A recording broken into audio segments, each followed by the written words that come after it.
रत्नागिरी जिल्ह्यातील खेड तालुक्यातील सुकवली येथील खडी क्रशर परिसरात बुधवारी सकाळी घडलेल्या भीषण अपघातात डंपर चालकाचा दुर्दैवी मृत्यू झाला। रिव्हर्स घेत असताना चालकाचा अंदाज चुकल्याने डंपर सुमारे 30 ते 35 फूट खोल दरीत कोसळल्याने ही घटना घडली।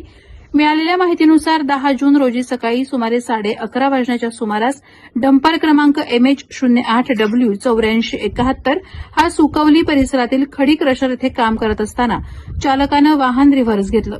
मात्र रिव्हर्सचा योग्य अंदाज न आल्याने डंपर अचानक रस्त्यालगतच्या सुमारे 30 ते 35 फूट खोल दरीत कोसळला। अपघात इतका गंभीर होता की चालकाला गंभीर दुखापत झाली। यानंतर श्री नरेंद्राचार्यजी संस्थान नाणीजधाम यांची 24 तास विनामूल्य अपघात मदत रुग्णवाहिका तात्काळ घटनास्थळी दाखल झाली। रुग्णवाहिका चालक सूरज हंबीर यांनी जखमी चालकाला तातडीनं बाहेर काढून उपचारासाठी उपजिल्हा रुग्णालय कळंबणी येथे दाखल केलं।